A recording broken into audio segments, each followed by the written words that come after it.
Salut, c'est Alexandra et Claudio pour le podcast La Voix militante, un podcast fait maison. Nous sommes allés à la rencontre de plusieurs militants et militantes pour découvrir leurs idées, leurs luttes et leurs actions. Ces personnes ont une place importante dans les associations et les organisations politiques.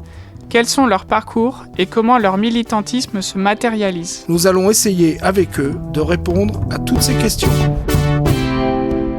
Et aujourd'hui, notre voix militante est... Christophe Clérambault. Bonjour Christophe. Bonjour. Est-ce que tu peux te présenter en quelques phrases à nos auditeurs et auditrices? Oui, voilà, donc je m'appelle Christophe Clérambault, je suis un ancien instituteur ou professeur des écoles comme on dit maintenant.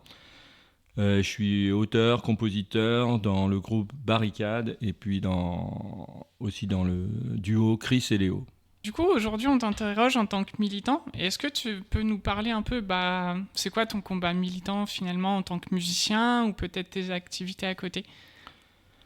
Oui, alors j'ai été longtemps syndiqué à la FSU, tendance émancipation, qui est une tendance anarcho-syndicale. Et je me sens assez proche quand même de la CNT, mais il n'y avait pas à la FSU. Au niveau politique, je me sens assez proche aussi du NPA, même de LFI par certains côtés. Voilà. Je me sens plutôt militant du quotidien. J'essaie de mettre en pratique dans ma vie ce que je revendique. Voilà, je ne sais pas si j'ai... Ouais, très bien. Si tu veux, on peut parler un peu plus. Du coup, tu nous as parlé de la CNT. Ouais. Est-ce que tu peux expliquer un peu ce que c'est? Qu'est-ce que toi, tu y faisais? Alors, je n'étais pas à la CNT. Je me sens proche de la CNT, mais comme ils n'ont pas de représentation, tu vois, ils sont... Tu vois ce que c'est la CNT. Donc non, j'ai milité à la FSU et dans une tendance qui était anarcho-syndicaliste. Et voilà, en pensant peut-être faire évoluer la FSU un peu plus du côté qui m'intéressait. Et je me suis rendu compte qu'en fait, non, ça ne fonctionnait pas. C'est plus... on est un peu une caution pour même s'il y a des tendances, tu vois, c'est bien. Moi, je suis pour le côté tendance. Il y a des tendances à la FSU, ce qu'il n'y a pas dans beaucoup de syndicats. Mais en fait, on est plus une caution. Maintenant, je me rends compte qu'on a un peu servi de caution à la FSU pour faire passer des trucs qui m'intéressaient pas, même sur lesquels j'étais contre. D'accord, à ce moment-là. Si tu veux, tu peux nous parler un peu plus de ce que tu faisais à la FSU, pour le coup, ce que toi, t'essayais d'apporter. Alors, j'ai jamais été un militant, jamais été dans les instances. Je faisais les manifs, tout ça. Quand il y a eu la grève la première grève, il y a longtemps, pour les retraites, j'ai fait un mois de grève.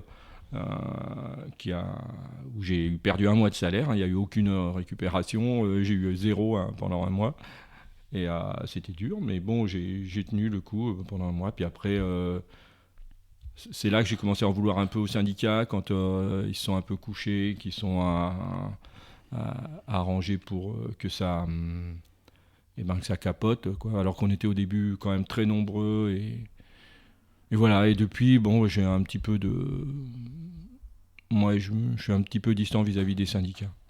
On peut dire ça comme ça. C'était en quelle année? C'est une bonne question, justement, j'étais en train de réfléchir. C'était en quelle année? C'était il y a longtemps. C'était la première fois qu'ils ont fait c'était pas Juppé, c'était... en 2003. C'est là où il y a eu quand même, en tout cas dans l'éducation nationale, il y a eu un gros truc. On était quand même un petit peu les fers de lance, il me semble, à ce moment-là. C'était pas les cheminots, c'était plutôt l'éducation nationale. Et là, il y a eu des grosses grèves sur Blois, on avait des AG tous les jours, et on s'est rendu compte que là, les syndicats, les dirigeants des syndicats noyaient un peu le poisson, essayaient que ça ne fonctionne pas, quoi. Il n'y a jamais eu d'appel à grève générale et tout ça. Voilà. Et du coup, ça, c'était l'époque où tu étais enseignant? Ouais. Donc, c'était quoi exactement les revendications que vous aviez de faire grève pendant un mois?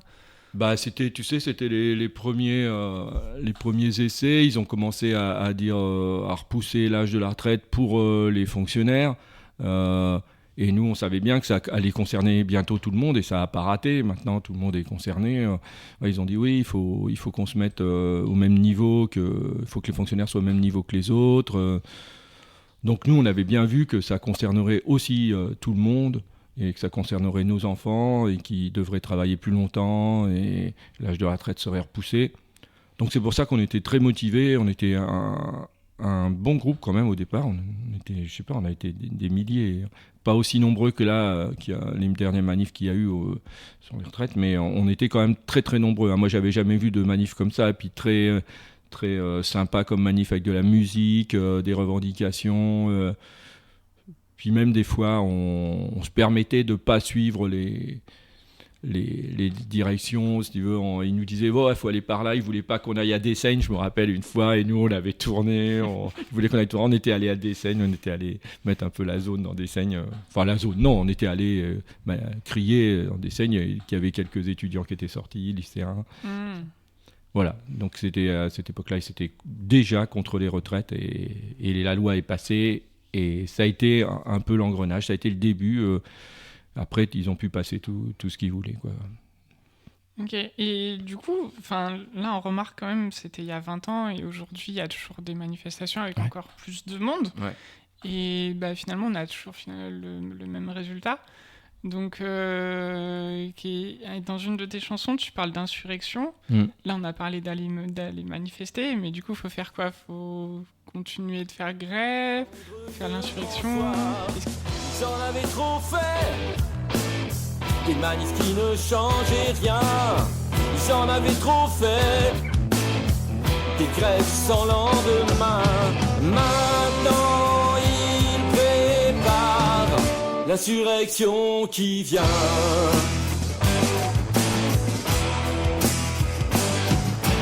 Maintenant, ils préparent l'insurrection qui vient. Alors moi, je veux pas donner de leçons à personne, je me sens pas capable de faire ça, mais par contre, je trouve que la grève comme ça, moi je suis contre les grèves d'un jour, tu vois, sans lendemain, où on reconduit la grève, ils appellent ça reconduction de la grève, mais c'est pour un mois plus tard. Qu'est-ce que ça veut dire ça ? Enfin, moi je suis pas pour ce genre de choses.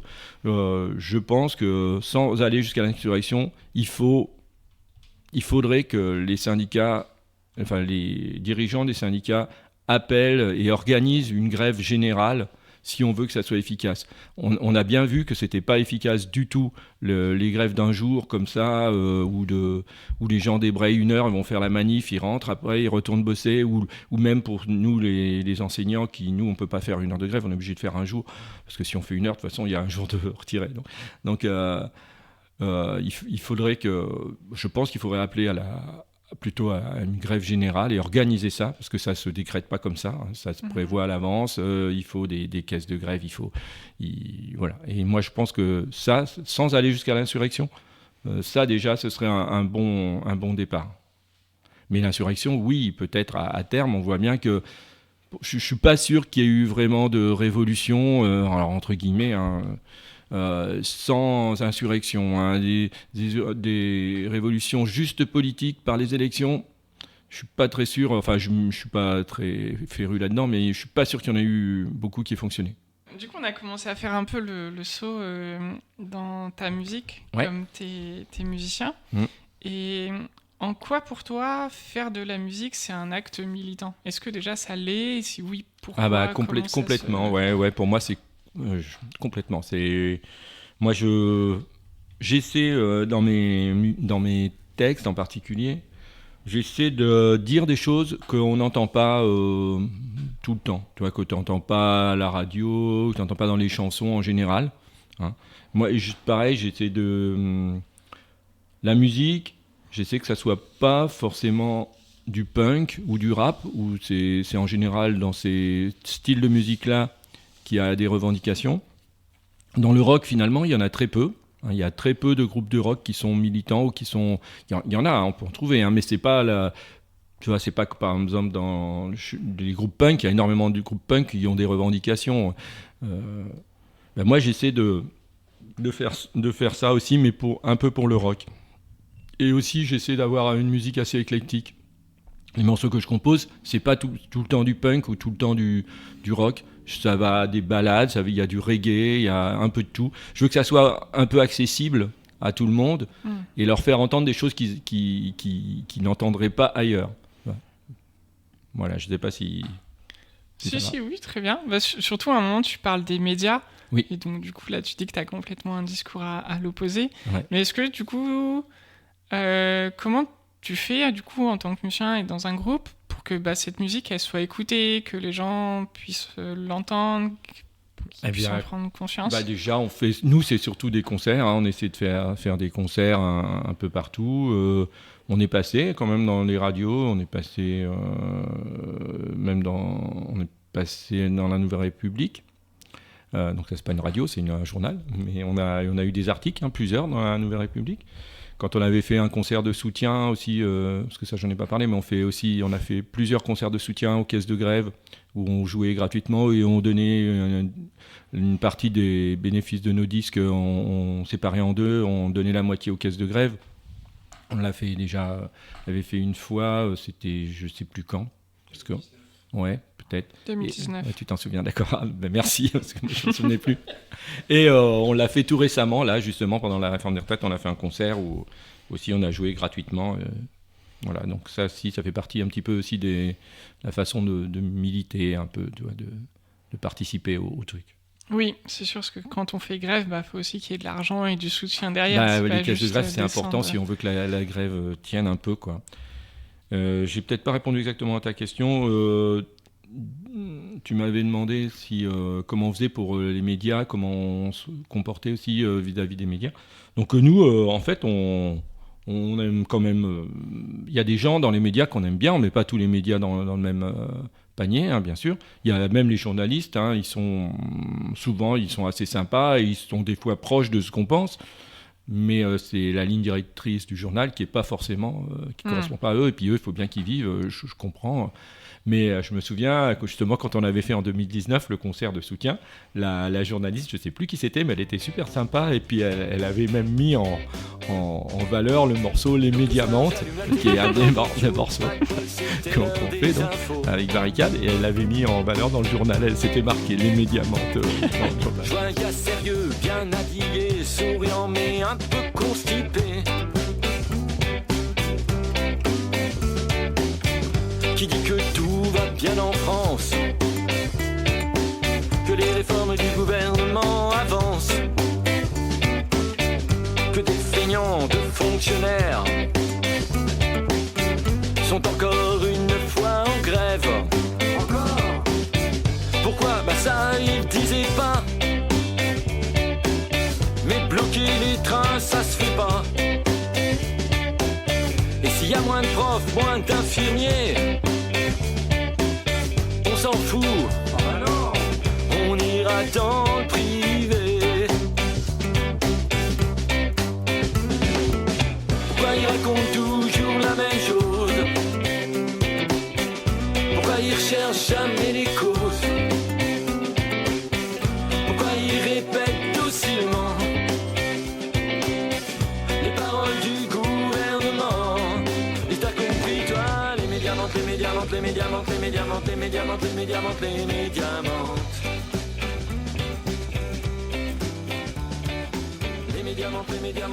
mentent, les médias mentent. Ça m'avait fait rigoler, j'avais trouvé que c'était un petit peu osé de sa part et c'était cool, quoi. Excellent. Voilà. Ouais. J'ai peut-être un peu ton opinion derrière. Du coup, on a parlé un peu de ta partie militante, musique, etc. Mais qu'est-ce qui t'a fait un jour que tu t'es dit, je vais militer ou je vais m'impliquer dans un syndicat ou je vais écrire des musiques? Alors ça, c'est un peu compliqué. Je sais pas trop comment c'est venu. Quand j'étais jeune, j'étais pas du tout politisé. Alors tu vois, j'ai fait des grèves au lycée, mais un tout petit peu et franchement sans, juste parce que j'allais pas en cours, quoi. C'était bon, je le dis carrément. À cette époque-là, je comprenais pas trop ce qui se passait. J'avais des potes qui étaient au NPA d'ailleurs déjà, mais moi non. Et du coup, j'ai commencé. Je crois que c'est quand même la philo qui m'a fait réfléchir. J'ai les cours de philo, j'avais un super prof de philo je me souviens plus son nom, Guillon, oui, Monsieur Guillon, je crois.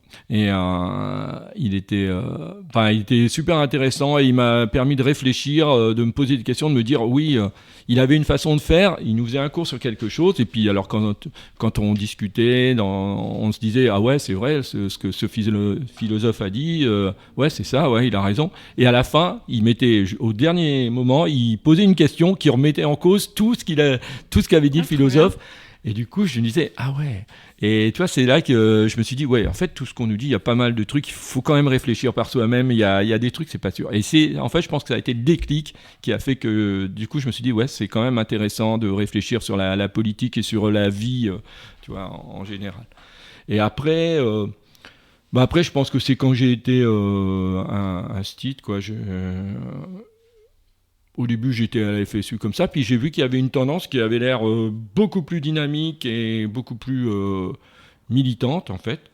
C'était donc émancipation.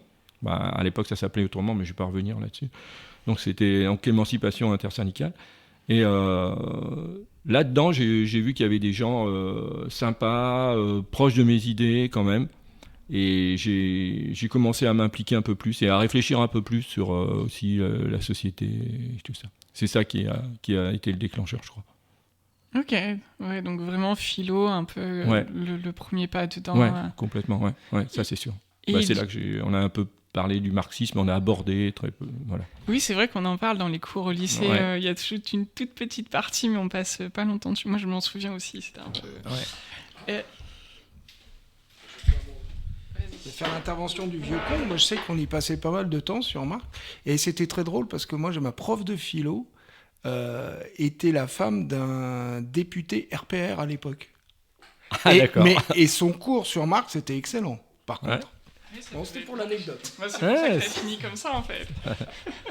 Non, mais souvent, la philo, je trouve que c'est vraiment quand c'est avec un bon prof, parce qu'il y en a, ça les dégoûte. Je sais que mes enfants, la philo, ça les a pas intéressés trop, parce que sans doute, ils n'ont pas eu de... Mais moi, mon prof, je le trouvais génial. Et c'était le seul qui nous prenait pour un peu des adultes, qui nous faisait réfléchir, qui nous posait... On avait vraiment le droit... C'était pas un cours magistral, tu vois, c'était... Je trouvais ça cool. Du coup, à un moment aussi, tu as parlé de la politique, de dire, c'est ce qui t'a aussi commencé à te dire, je vais m'intéresser à la politique et ce que ça raconte. Et c'est quoi aujourd'hui ton rapport avec la politique, la place que ça a dans ta vie en tant que musicien, militant ? Vaste question. Je sais pas trop, en fait. La politique, moi, j'en fais, comme je te dis, au quotidien, mais je suis pas dans un parti. Je me reconnais jamais complètement dans un parti politique. C'est peut-être un peu pour ça que j'ai un peu un côté entre guillemets anard, parce que je suis pas du tout dans ma vie, je suis pas du tout anard, je suis un bobo comme tout le monde, quoi. Enfin, comme tout le monde, non, pas comme tout le monde, mais voilà, comme pas mal de gens. Mais j'aimerais bien que ça bouge de ce côté-là, voilà, du côté... Alors, mais sinon, en politique, je milite pas, je suis pas parti d'un parti, je vote au premier tour. À un moment, je votais pas du tout, maintenant je vote au premier tour. Mais au deuxième tour, je vote. Ça fait très longtemps que j'ai pas voté. Je me suis fait avoir une fois. Je ne me ferai plus avoir. Je me souviens très bien. Il y avait une pression énorme. Chez moi, c'était Chirac, Le Pen. Et tout le monde nous disait faut voter Chirac. Je dis non, mais Chirac, pas Chirac quand même. Et il me dit si, il faut voter Chirac, sinon Le Pen va passer. Je dis mais il va jamais passer. Et puis bon, jusqu'au dernier moment dans l'isoloir, je me souviens encore, j'avais les trucs, j'étais prêt à mettre un bulletin blanc. Et au dernier moment, je dis purée, si jamais l'autre con il passe. Bon, allez, j'ai mis quand même Chirac et je m'en suis voulu. Depuis, je m'en veux encore d'avoir voté Chirac. Mais après, j'ai dit c'est terminé. Jamais je voterai, que ça soit, comme je te dis dans une chanson, la droite dure ou la droite molle. Pour moi, c'est pareil, je voterai pas. Maintenant, au premier tour, j'ai déjà du mal à choisir. Mais au deuxième, là, c'est sûr, je vais m'abstenir. Voter pour le moins pire, très peu pour moi. Entre entre trois tours et trois molles, je ne tranche pas. Au fond de toi, tu sais bien qu'ils sont presque tous pareils. Sur du même moule, fabriqué par le même appareil, qu'à la fin il restera les deux coquins, choisis par les patrons, les puissants, les médias. T'as compris ce que je veux dire, hein? Élection piège à con. Voilà. Oui, en parlant de cette chanson que vous avez sortie du coup début 2022, juste avant les élections présidentielles, la chanson Élection piège à con. Ouais. Et à un moment, tu dis, en fait, ils sont presque tous pareils. Ouais. Et c'est quoi ce presque tous pareils? C'est genre, en fait, ils sont tous à droite, il n'y a pas de différence. Non, je veux dire, c'est que je pense que dès que tu as un peu de pouvoir, ça corrompt, quoi. Tu deviens très vite un peu... Même ceux qui, au départ, avaient des envies, ils finissent par être... Il y a plein de lobbies, plein de moyens de pression contre eux qui font que c'est très difficile de décider de mettre en place, je pense, des réformes, vraiment des vraies réformes. Je pense qu'il y a des... Tu vois, moi j'aime bien le côté quand c'est des gens, des ouvriers ou des gens issus du milieu ouvrier qui se présentent. Tu vois, c'est ça que j'aime bien, le côté du NPA. Et il y a... Bon, je suis désolé, je vais parler du NPA, mais c'est... voilà, c'est ce côté que j'aime bien. Puis on peut dire lutte ouvrière aussi, il y a des gens qui sont du milieu ouvrier. Mais après, il y a des côtés sur lesquels je ne suis pas trop d'accord. Déjà, le dis aussi dans cette chanson, je dis pourquoi, au deuxième tour, nous appeler à voter pour les deux qui restent, qui sont, on sait, c'est des pourris tous les deux. Tu vois, quand tu te retrouves à voter entre Chirac, Le Pen ou Macron, Le Pen, mais quoi, c'est la même chose pratiquement, tu vois. C'est là où je dis ils sont à peu près tous pareils. Tout le monde n'est pas pareil, je sais bien. C'est pour ça que je vote au premier tour maintenant. C'est pour ça que je dis non, au premier tour, il y a quand même du choix. Et il y en a, ils ne sont pas encore été impliqués. Il y en a à qui je ne fais pas confiance, tu vois. Si tu veux, je vote jamais PS au premier tour. Voilà. Mais ouais, je peux le dire, là, j'ai voté LFI. Ça va vous faire plaisir. J'ai voté LFI au premier tour, là, cette fois-ci. Enfin, voilà. J'ai voté Mélenchon. Mais... On n'est pas là pour te faire du chantage à qui Non, mais je vous le dis, je vous le dis, parce que voilà, je ne l'ai pas fait toujours. Hein. Je votais avant, je votais plutôt c'est vrai, je votais plutôt NPA ou des choses comme ça. J'ai même voté Arlette aussi à un moment.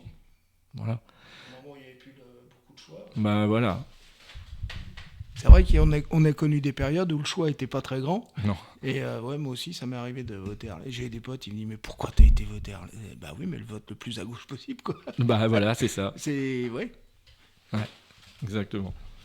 Et donc, ouais. Pardon. En fait, quand j'ai lu un peu tes paroles et que j'ai écouté cette chanson, j'ai pensé un peu à la vie de François Bégodeau. Je ne sais pas si tu connais. Si, je connais, oui. Qui a un peu cet avis aussi sur les élections. Donc lui, c'est même pas je vote au premier tour et tant pis le deuxième, c'est plus le principe des élections. Oui, c'est ça. Contre ça, ouais. C'est ça, parce que du coup, quand tu votes, tu admets que ce système il est comme ça et tu le légitimes. Tout à fait, ouais. Je pense que c'est vrai aussi, c'est vrai ce qu'il dit. Mais c'était mon opinion à un moment. Hein. Je trouvais que le système, de toute façon, était pourri dès le départ. Les élections, tu délègues à quelqu'un, c'est pas... Tu vois, il n'y a rien de direct. Après, le gars, il fait ce qu'il veut une fois qu'il est élu. Mais là, je me suis dit, oui, bon, il y a peut-être une chance quand même que ça bouge un peu. Même si je me faisais pas trop d'illusions, mais j'ai dit ouais, on va quand même tenter cette fois-ci. Et puis c'était pas loin. Voilà. Alors peut-être on aurait été déçus, peut-être que là en ce moment, si jamais ça s'était passé, j'aurais dit ouais, bon, non, finalement j'ai vraiment fait une connerie, c'est fini, je vote plus du tout, j'ai compris. Voilà. Ok. Merci pour votre écoute et nous retrouverons notre voix militante au prochain épisode.